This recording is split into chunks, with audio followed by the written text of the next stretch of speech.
नमस्कार स्टूडेंट, स्वागत है आप सभी का अपेक्स एकेडमी यूट्यूब चैनल पर।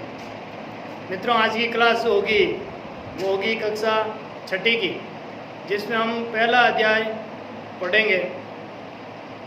तो सामाजिक अध्ययन का पहला पाठ कक्षा छठी के लिए कुछ छोटी छोटी बातें हैं जिनको ध्यान में रख के हम अपनी क्लास को आगे बढ़ाएंगे। उनको आप अगर एकाग्रता के साथ ध्यान रखोगे तो आपको इतिहास पढ़ने में थोड़ी आसानी होगी। मित्रों, आपके लिए टॉपिक थोड़े नए होंगे क्योंकि 5वीं के बाद में जो सिलेबस है उसमें काफ़ी कुछ परिवर्तन होता है, तो घबराने की ज़रूरत नहीं है। बढ़िया मन लगा करके आराम से बिना किसी घबराहट के पढ़ोगे, आराम से समझोगे तो सब कुछ संभव है, क्योंकि मानव के लिए कोई चीज़ आज तक कठिन नहीं है। इसको भी आप एंजॉय के रूप में क्लास को लेंगे और आराम से समझने का प्रयास करेंगे। चलिए दोस्तों, पहला पाठ आज हमारा क्या, कब, कहाँ और कैसे। मानव के बारे में जानकारी प्राप्त करेंगे। इसमें इतिहास के बारे में कब क्या हुआ था, कहाँ हुआ था और कैसे हुआ था, इस प्रकार के प्रश्नों के बारे में इस अध्याय में डिस्कस करेंगे। तो जब भी आप इतिहास पढ़ोगे उसके लिए कुछ शब्दावली है जिनके बारे में आपको ध्यान रखना है ताकि आसानी से समझ में आ सके। तो पहला जो शब्द आता हमारे सामने वो है अतीत। कि अतीत किसे कहते हैं, अतीत किसे कहते हैं। जब तक परिभाषा जाननी होगी समझ में नहीं आएगा। अतीत होता क्या है, तो बीता हुआ समय, बीता हुआ समय।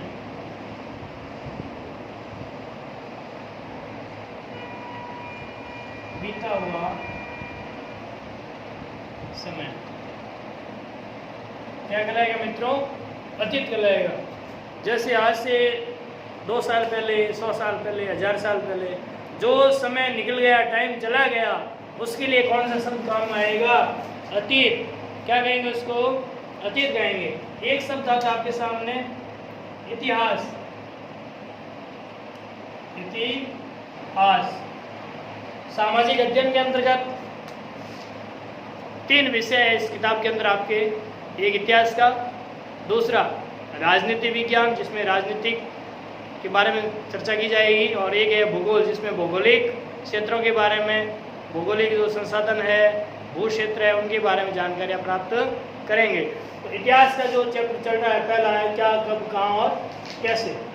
इसके बारे में हम अध्ययन करेंगे। इतिहास कहते किसे हैं, इतिहास किसे कहते हैं। इसकी परिभाषा है अतीत था उसका क्रमबद्ध अध्ययन करना। क्या कहलाएगा, इतिहास। अतीत की महत्वपूर्ण घटनाओं का अध्ययन करना इतिहास कहलाता है। इतिहास कहलाता है।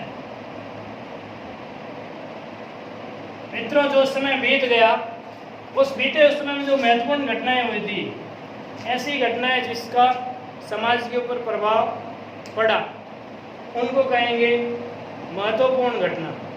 अब जैसे किसी को जुकाम होता है, ये महत्वपूर्ण घटना नहीं है, लेकिन कोरोना हो गया, क्या कहलाएगा, महत्वपूर्ण घटना।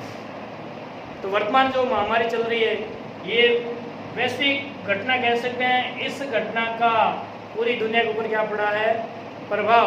आने वाले समय में ये किसका भाग होगी, इतिहास का। तो बीते हुए जो समय बीत गए उस समय में जो महत्वपूर्ण घटनाएं घटित हुई थी, आज से मान लो 100 साल पहले, 200 साल पहले या हजारों साल पहले जो समय की घटनाओं थी, उन घटनाओं का अध्ययन करना क्या कहलाएगा, इतिहास। और ये अध्ययन मित्रों, यह अध्ययन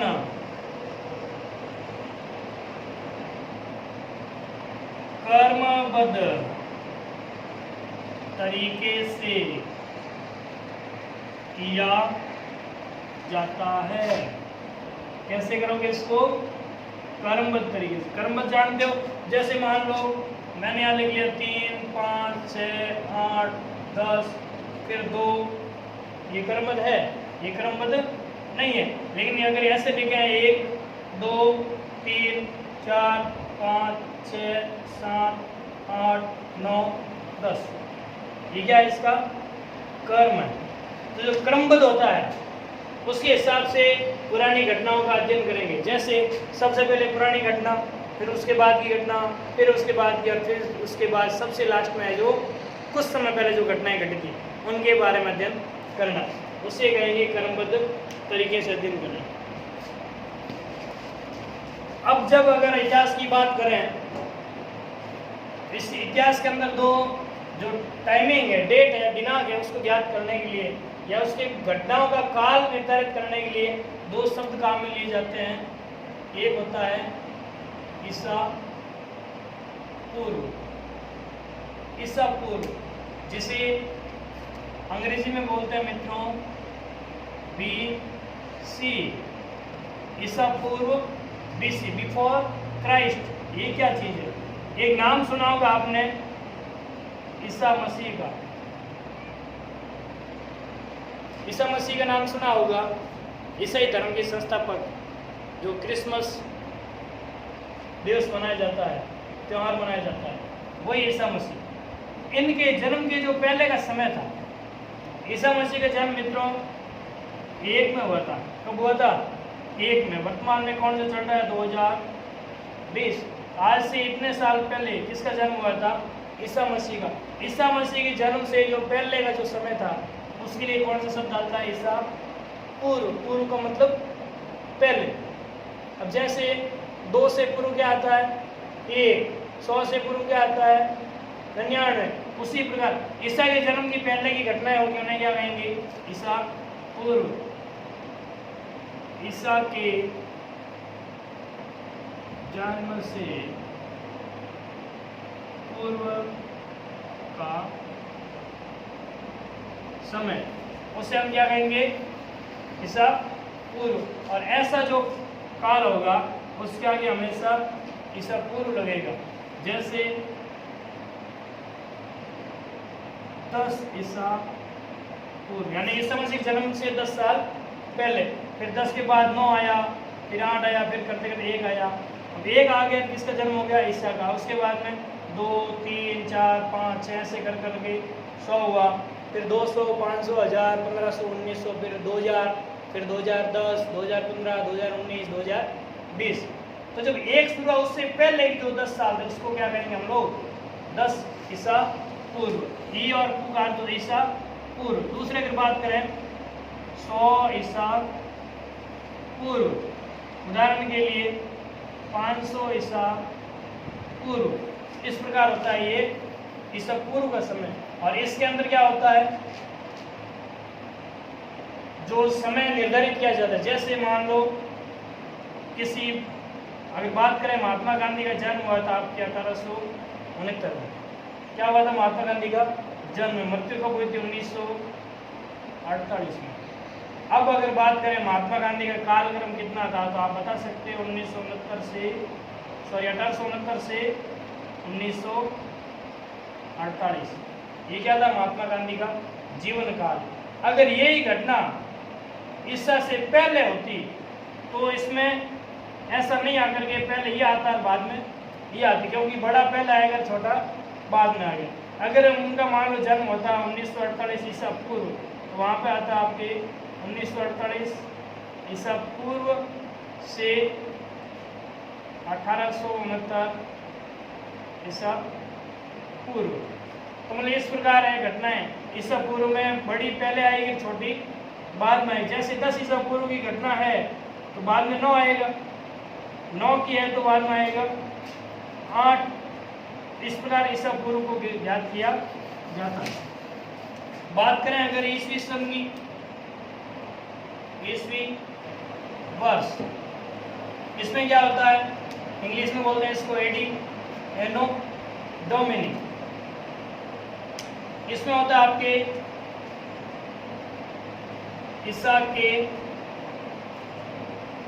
जन्म के बाद का समय, यानी ईसा मसीह के जन्म के बाद का जो समय है उसके लिए कौन सा शब्द काम में लिया गया है?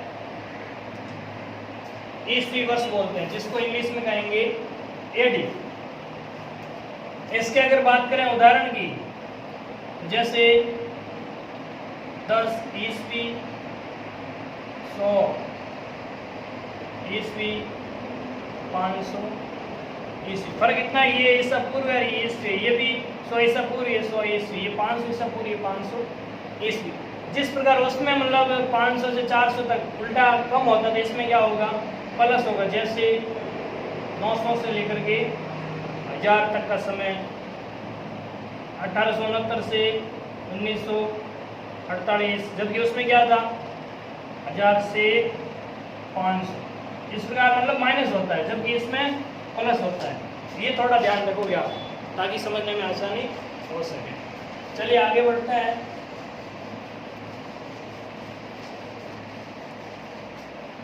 जो भारतीय क्षेत्र था उसमें क्या, कब, कहाँ पर कौन कौन सी घटनाएं घटित हुई थी, तो मानचित्र बनाओगे भारत का अपनी कॉपी के अंदर।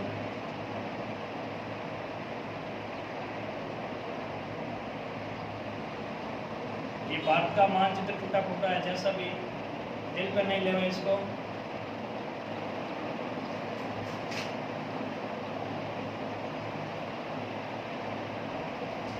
आप भी प्रयास करोगे।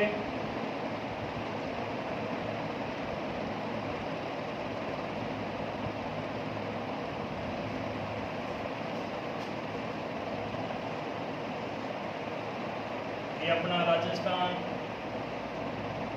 फिर आगे बढ़ेंगे ये गुजरात,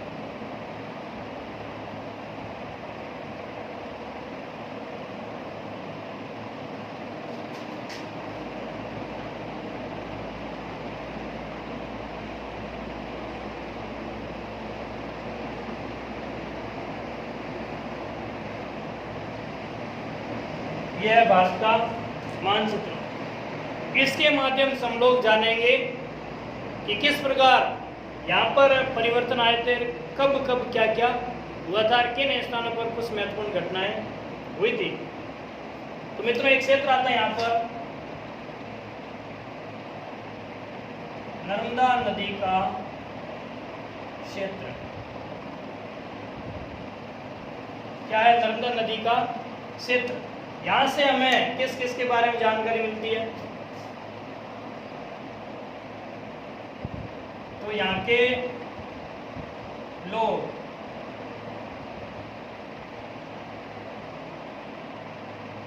आखेट बोले तो शिकार का संग्रहण करते थे। ये शुरुआती घटना है, ध्यान रखना प्राचीन इतिहास की। तो प्रश्न आ जाए, कहाँ पर आखेट संग्रहण करने के अवशेष मिले थे, जानकारी मिलती है? उत्तर क्या होगा? नर्मदा नदी का क्षेत्र। किन किन राज्यों में? गुजरात राज्यों में। गुजरात और जो महाराष्ट्र का क्षेत्र था, यहाँ के निवासियों ने शिकार करना शुरू किया था और उस शिकार का संग्रहण किया था। संग्रहण का अर्थ होता है इकट्ठा करना, एकत्र करना, उसे क्या कहेंगे? संग्रहण करता। सीधा क्वेश्चन आता है, किस क्षेत्र में आखेट के संग्रहण के बारे में जानकारी मिलती है? आपका उत्तर क्या होगा? नर्मदा नदी का क्षेत्र। मानचित्र में नर्मदा नदी कहाँ पर दिखाई गई है? गुजरात राज्य में। दूसरा अगर मित्रों बात करें, उत्तर पूर्वी जो भारत था, सॉरी उत्तर पश्चिम भारत, उत्तर पश्चिम में सुलेमान पर्वत, उत्तर पश्चिम में सुलेमान पर्वत, यहाँ पर एक पर्वत है सुलेमान पर्वत श्रृंखला है। वहां पर हमें शुरू में किसके बारे में जानकारी मिलती है? यहाँ से जानकारी मिली थी गेहूं व जौ की खेती यहाँ के निवासी करते थे। यहाँ के निवासी किसकी खेती करते थे? गेहूं और जौ की खेती। सीधा क्वेश्चन आ जाए, गेहूं और जौ की खेती किस क्षेत्र में की जाती थी? उत्तर क्या होगा? उत्तर पश्चिमी सुलेमान पर्वत। अब आप कहोगे कि राजस्थान में भी होती है, तो अभी होती है, लेकिन पुराने समय में सबसे पहले जानकारी कहाँ से मिली थी? उत्तर पश्चिम में सुलेमान पर्वत। ये काल था आपका लगभग 8000 वर्ष पहले, लगभग 8000 वर्ष पहले।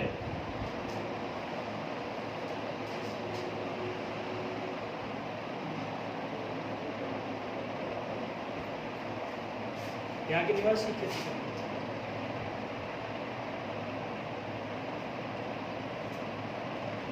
ठीक है मित्रों, तो डिस्टर्बेंस के लिए थोड़ा सॉरी।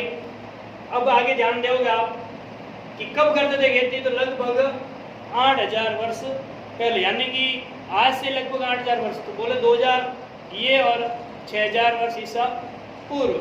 अब अगर बात करें आपके उत्तर पूर्वी पर्वतीय भाग, उत्तर पूर्वी पर्वतीय भाग, यहाँ पर एक पर्वतमाला थी गारो पर्वत, और दूसरा क्षेत्र आता है विंध्य, विंध्य पर्वत। यहाँ के लोगों ने क्या किया था? इन दोनों ही भाग का जो है यहाँ पर चावल की खेती की जाती थी, चावल की खेती। तो चावल की खेती पुराने समय में कहाँ से मिली हमें जानकारी? एक तो विंध्य पर्वत जो मध्य प्रदेश, और उत्तर पूर्वी जो भारतीय प्रदेश है जहाँ पर एक पर्वतमाला थी गारो पर्वत क्षेत्र, यहाँ पर ये लोग चावल की खेती करते थे। तीसरा जो आता है वो है आपका गंगा का मैदान। गंगा के मैदान से हमें किसके बारे में जानकारी मिलती है? तो बड़े राज्य, बड़ा राज्य कौन सा है? मगध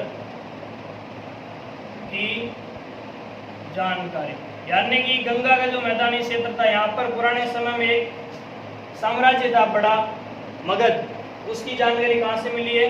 गंगा नदी का जो मैदानी क्षेत्र है। फिर अगर बात करें, यहीं पर एक क्षेत्र आता है सिंधु नदी का क्षेत्र। कौन सा क्षेत्र मित्रों? सिंधु नदी का क्षेत्र। सिंधु नदी के क्षेत्र से हमें किसके बारे में जानकारी मिलती है? प्रारंभिक नगर, और ये थे आपके लगभग 4700 वर्ष पहले, यानी कि आज से 4700 वर्ष, न कि ईसा से 4700 वर्ष। अगर ईसा से 47 वर्ष आएगा तो उसका आगे ईसा पूर्व लिखा हुआ आएगा। अब अगर हम बात करेंगे हमारे देश भारत का नामकरण कैसे हुआ था? भारत का नामकरण,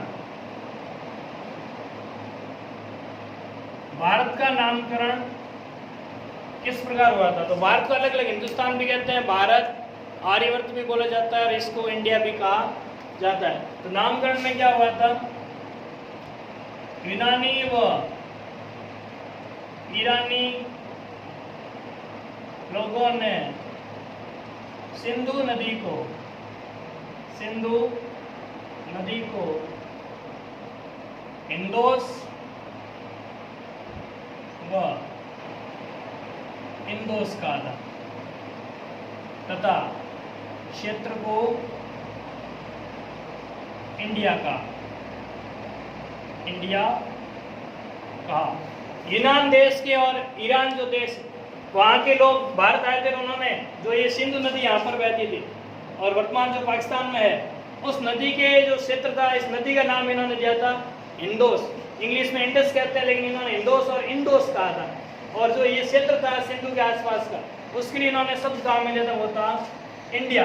लेकिन भारत नाम किसके नाम पर पड़ा था? भारत का। भारत नाम भारत का कैसे पड़ा? तो राजा दिलीप के पुत्र भरत के नाम पर, राजा दिलीप और शकुंतला, उनका एक पुत्र का नाम था भरत। उस भरत के नाम पर इस क्षेत्र का नाम क्या हो गया था? भारत, जिसे वर्तमान में भी भारत कहा जाता था। ऐसा क्वेश्चन कभी आ जाए तो उसका अर्थ ये नहीं निकालोगे कि भगवान राम के भाई भरत के नाम पर भारत पड़ा। किसके नाम पर पड़ा था? दिलीप के पुत्र भरत, जबकि राम के भाई भरत दशरथ के पुत्र थे। इस चीज़ों को थोड़ी जानकारी रखोगे। नेक्स्ट जो टॉपिक है उसके बारे में आगे चर्चा करेंगे। ये आपके नए सिलेबस के अकॉर्डिंग है, उम्मीद की जाएगी आप अच्छे से इसको पढ़ोगे। आपका दिन शुभ हो। धन्यवाद।